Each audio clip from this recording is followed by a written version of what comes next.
ఈ రోజున ఈ ప్రభుత్వం వరుసగా ముస్లిం సంబంధించినటువంటి వర్గాల మీద, ప్రజల మీద వరుస దాడులు జరుగుతూ ఉన్నాయి. దాని మీద రాష్ట్ర వ్యాప్తంగా నిరసనలు కొనసాగుతూ ఉండడం వల్ల మాత్రమే ఈ రోజున ముఖ్యమంత్రి జగన్మోహన్ రెడ్డి గారు స్పందించేటువంటి పరిస్థితి. మెడ మీద ఒక స్కార్ఫ్ వేసుకొని తానేదో ముస్లిం మద్దతుదారులాగా, వారికి ఏదో మంచి చేసినటువంటి వ్యక్తిలాగా నటించేటువంటి ప్రయత్నం మళ్ళా చేస్తా ఉన్నారు. ఈ రోజునే నటించేటువంటి ప్రయత్నం మళ్ళా చేస్తా ఉన్నారు. మరి మీరు సలాం గారి కుటుంబం ఆత్మహత్య చేసుకున్న రోజునే స్పందించాల్సింది. అదేవిధంగా మీటర్ రీడింగ్ తీసేటువంటి ఒక కాంట్రాక్ట్ ఉద్యోగస్తుల మీద ఎమ్మెల్యే దాడి చేస్తే ఆ వ్యక్తి మాకు నంద్యాలలోనే ఓటర్ కార్డు ఉంది, నంద్యాలలోనే రేషన్ కార్డు ఉంది, మేము నంద్యాలలోనే ఉంటాం, నంద్యాలలోనే బతుకుతాం, మమ్మల్ని ఇక్కడి నుంచి వెళ్ళిపోమని చెప్పడానికి మీరు ఎవరైనా ప్రశ్నిస్తే అప్పటి వరకు జగన్మోహన్ రెడ్డి గారు స్పందించలా. ఈ రోజున సదరు ఎమ్మెల్యే కూడా స్పందించాల్సి వచ్చింది. సదరు ఎమ్మెల్యే కూడా ఈ రోజున స్పందించాల్సి వచ్చింది. ఎందుకంటే ముస్లిం వర్గాల నుంచి వ్యతిరేకత వచ్చింది. వీరి ప్రభుత్వాన్ని ప్రశ్నిస్తా ఉన్నారనేటువంటి భయంతోనే జగన్మోహన్ రెడ్డి గారు ఈ రోజు నాటకం చేస్తా ఉన్నారు. అదేవిధంగా రాజమండ్రిలో ఒక బాలిక మీద అత్యాచారం చేస్తే వారి మీద కేసు నమోదు చేయమని సదరు తండ్రి పోలీస్ స్టేషన్కి వెళ్తే పదే పదే తిప్పిస్తే వారి మీదనే ఎస్సీ ఎస్టీ కేసు కట్టడం, వారి మీదనే ఎస్సీ ఎస్టీ కేసు నమోదు చేయడం. అసలు ఎస్సీ ఎస్టీ కేసు చట్టం దేనికి పెట్టారు, ఎవరి హక్కుల గురించి పెట్టారు, ఎవరి ప్రయోజనాన్ని కాపాడడానికి పెట్టారు అనేటువంటి అంశాన్ని ఈ రాష్ట్ర ప్రభుత్వం పూర్తిగా మర్చిపోయింది. దళితుల మీదనే ఎస్సీ ఎస్టీ కేసులు పెట్టడం, ముస్లింల మీదనే ఎస్సీ ఎస్టీ కేసులు పెట్టడం ఎంత దుర్మార్గమైనటువంటి చర్యలు తీసుకోండి. రాజధాని ప్రాంతంలో కూడా చూశాం, దళిత రైతుల మీద ఎస్సీ ఎస్టీ కేసులు పెట్టారు. మరి ఆ తండ్రి ఇక్కడనే ఉన్నారు, ఆ బాలిక తండ్రి ఇక్కడనే ఉన్నారు. వారు ఎంత ఆవేదన చెందుంటే ఎస్పీ కార్యాలయం ముందునే పురుగు మందు తాగి ఆత్మహత్య ప్రయత్నం చేస్తారు. దీనికి రాష్ట్ర ప్రభుత్వం ఎందుకు స్పందించలా? హోమ్ మినిస్టర్ గారు సుచరిత గారు ఎందుకు స్పందించలా? మరి మరొక ఘటన ఇక్కడనే ఉన్నారు, ప్రత్యక్ష సాక్షులు మైలవరంలో కాల్మని వేధింపులు చేస్తా ఉన్నారు. మా తండ్రి గారిని తీవ్ర ఇబ్బందులు పెడతా ఉన్నారు. ఏం పేరు? రబ్బానీ గారు, మీ అన్నయ్య గారు రబ్బానీ గారు, ఎస్ఐ గారి పేరు రాంబాబు గారు. మరి కుటుంబం ప్రత్యక్ష సాక్షి. ఇక్కడ కాల్మని వేధింపులు జరుగుతూ ఉన్నాయని ఎస్ఐ రాంబాబు గారికి మైలవరంలో కంప్లైంట్ ఇస్తే 4 సార్లు ఇచ్చిన చించేసి వీళ్ళనే పదే పదే వేధించినటువంటి వైనం. మరి కాల్మని కేసులో ఇదే డీసీపీ గారు విజయవాడలో సవాంగ్ గారు అనేక మంది మీద కేసులు కట్టారు. ఇప్పుడు ఏమైపోయింది మీ చట్టం, మీ నిజాయితీ ఏమైపోయింది? ఒక ఫ్యాక్షనిస్ట్ నాయకుడి కింద మీరు అత్యున్నత హోదాలో ఉంటే చట్టాన్ని విస్మరిస్తారా? న్యాయాన్ని మర్చిపోతారా? ప్రజలకి అండగా ఉండాల్సినటువంటి మీరు ఎందుకు ప్రజలకి అండగా నిలబడలేకపోతున్నారో మిమ్మల్ని మీరు కూడా ప్రశ్నించుకోవాలి. నాడు సవాంగ్ గారు ఎలా ఉన్నారు, నేడు సవాంగ్ గారు ఎలా ఉంటా ఉన్నారు అనేది కూడా ప్రజలందరూ కూడా గమనిస్తా ఉన్నారనే విషయాన్ని ఈ సందర్భంగా తెలియజేస్తా ఉన్నారు. ముఖ్యమంత్రి జగన్మోహన్ రెడ్డి గారి పాలనలో వరుసగా అన్ని వర్గాల మీద దాడులు జరుగుతూ ఉన్నాయి. మొదట మనం అనుకున్నాం దేవాలయాల మీద వరుస దాడులు జరిగితే మన వరకు రాదేమో అనుకున్నాం, అయిపోయింది. దాని తర్వాత దళితుల మీద దాడులు జరుగుతున్నాయి వరుస క్రమంలో. నిన్న కూడా ఒక వార్డు వారిచ్చే సెంటు భూమి కోసం అప్లై చేస్తే నీకెందుకు భూమని అక్కడ ఉన్నటువంటి స్థానిక ఎమ్మెల్యే నాడు నేడు కార్యక్రమంలో దుర్భాషలాడినటువంటి పరిస్థితి. ఆగల దళితుల మీద దాడులు నిన్నటి వరకు కూడా, దేవాలయాల మీద దాడులు వారం రోజుల కిందటి వరకు ఆగల. విజయవాడలో శివగిరి మీద కూడా కృష్ణుడి విగ్రహం పాల్గొట్టినటువంటి వైనం. ఇవన్నీ కూడా జరుగుతున్నటువంటి నేపథ్యంలో ఇప్పుడు రాష్ట్రంలో ముస్లింల మీద వరుసగా దాడులు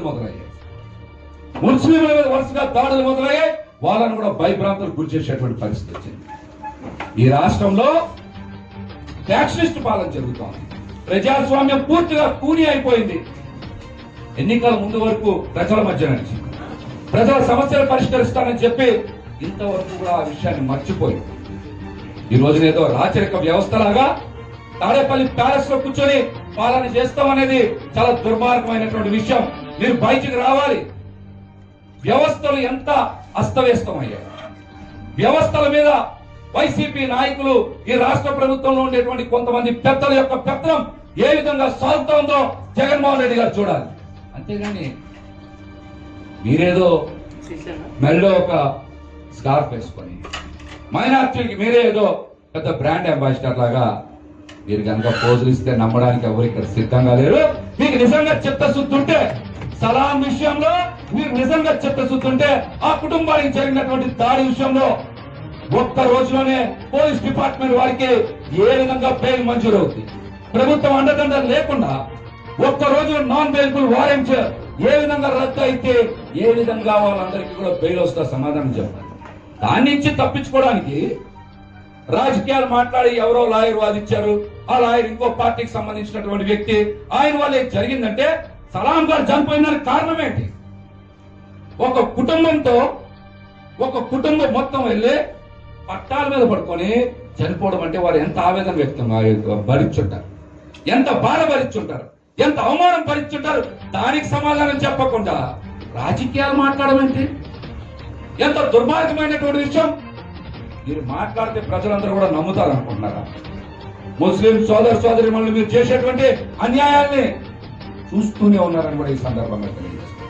ఘటన జరిగి సలాం గారి ఘటన జరిగి 2 రోజులు కూడా గడవక ముందే నంద్యాలలో మరొక ఘటన జరిగింది. దానికి ఎందుకు సమాధానం చెప్పరా? ఈ ఘటనకి ముందు రాజమండ్రిలో మైనర్ బాలిక మీద అత్యాచారం చేసినటువంటి దుండగుల మీద ఎందుకు మీరు చర్యలు తీసుకోవాలా? అదే విధంగా మరి మైలవరంలో రబ్బానీ గారి కుటుంబానికి కాల్మని వేధింపులు ఎక్కువైతే మీరు ఎందుకు స్పందించలేదని మీ ప్రభుత్వాన్ని సూటిగా ప్రశ్నిస్తాం. ఈ ప్రభుత్వం ముస్లిం వ్యతిరేక ప్రభుత్వం అని మరొకసారి గట్టిగా చెప్పగలుగుతాము. ఎందుకనంటే ముస్లింల అభివృద్ధి కోసం, ముస్లింల సంక్షేమం కోసం మరి కేటాయించినటువంటి బడ్జెట్ ని ఒక్క ముస్లిం సోదరుమణులకైనా సరే సబ్సిడీ రుణం మంజూరు చేశారని ఈ ప్రభుత్వాన్ని సూటిగా ప్రశ్నిస్తా ఉన్నాం.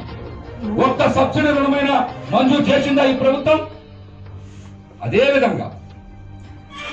విధంగా తులాన్ పథకాన్ని కూడా అటకెక్కించినటువంటి పేదింటి ఆడపిల్లలకి, ముస్లిం ఆడపిల్లలకి వివాహ సమయంలో ప్రభుత్వం ఇచ్చేటువంటి ఆర్థిక భరోసా, ఆర్థిక సహకారం కింద తులాన్ పథకం కింద పేదింటి ముస్లిం ఆడపిల్లలు పెళ్లి చేసుకునేటువంటి పథకాన్ని అటకెక్కించినటువంటి జగన్మోహన్ రెడ్డి గారు ముస్లిం ఆడపిల్లలకి, ప్రతి పేదమ్మలకి ముస్లిం ఆడపిల్లలకి కూడా ద్రోహం చేసినట్టే అని కూడా ఈ సందర్భంగా తెలియజేస్తాం.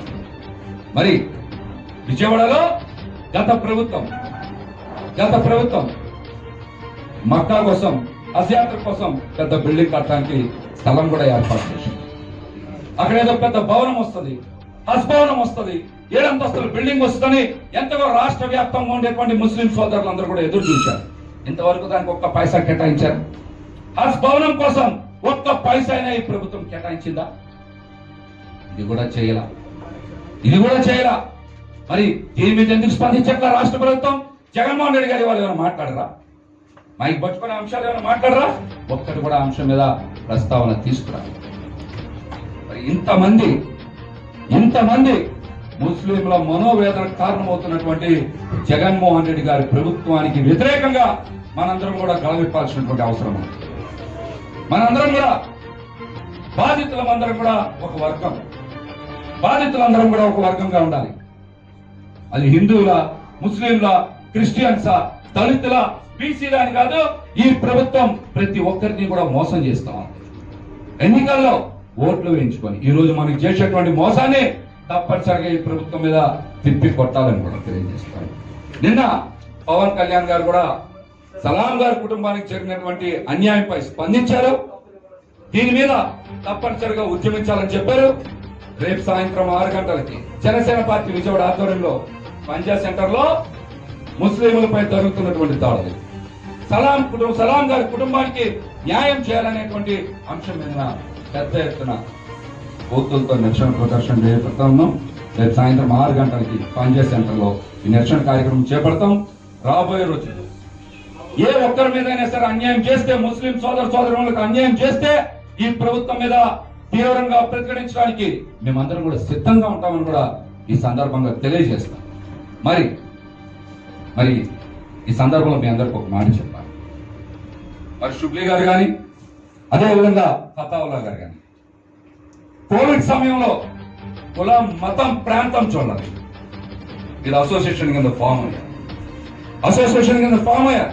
వాళ్ళు హిందువుల, ముస్లింల, క్రిస్టియన్ల అని చూడాలా? మరి చూడకుండా నా రామన్ అభిప్రాయం రెండు ముందు మరి ఫతావుల్లా గారు, షుబ్లీ గారు కానీ వాళ్ళ టీం అందరూ కూడా కలిసి ఎవరు కోవిడ్ తో మరణించినా సరే ఆ బాడీ దగ్గరికి వెళ్ళారు, వాళ్ళని ముట్టుకున్నారు, వాళ్ళని కన్నం చేశారు, అక్కడ మానవత్వం చూపించారు. కానీ వాళ్ళు ఎక్కడ కూడా మతం చూపించలేదని కూడా ఈ సందర్భంగా తెలియజేస్తున్నాం. దీనికి మనందరం ఒకసారి పెద్ద ఎత్తున వారందరూ కూడా కర్తవ్యం ద్వారా మన అభినందన తెలియజేయాలి. ఎందుకంటే కోవిడ్ వచ్చినటువంటి వ్యక్తిని ఆ కుటుంబమే ముట్టుకున్నటువంటి పరిస్థితి, ఆ కుటుంబం వాళ్ళకి దూరంగా ఉండేటువంటి పరిస్థితి. కానీ ఇలా టీం మొత్తం కూడా మానవత్వం ప్రతి ఒక్కరి దగ్గరికి వెళ్ళారు, వాళ్ళకి సహకారాలు అందించారు. అందుకే జనసేన పార్టీ తరఫున కూడా వారికి నా హృదయపూర్వక కృతజ్ఞతలు, ధన్యవాదాలు తెలియజేస్తాను. మీరు పిలిపించేటువంటి ప్రతి పోరాటానికి కూడా జనసేన పార్టీ విజయవాడ తరఫున మా మద్దతు ఉంటుంది. అదేవిధంగా ఈ ప్రయాణం ఎంతవరకు కొనసాగినా కూడా మేము కూడా మీతో పాటు కలిసి ప్రయాణం చేస్తాం. రేపు సాయంత్రం 6 గంటలకి జరిగేటువంటి కార్యక్రమానికి షుబ్లీ గారు, ఫతావుల్లా గారు, రఫీ గారు మీరందరూ కూడా తప్పనిసరిగా అటెండ్ కావాలి. రేపు ఈవినింగ్ 6 o'clock చేస్తాం. పెద్ద ఎత్తున నిరసన కార్యక్రమం చేపడతాం. ఈ ప్రభుత్వం మెడలు వంచేంత వరకు కూడా మనందరం కలిసి ఉద్యమించాలని కూడా ఈ సందర్భంగా తెలియజేస్తాం. ఈ అవకాశం నాకు ఇచ్చినందుకు మీకు ధన్యవాదాలు చెప్తా. సెలవు.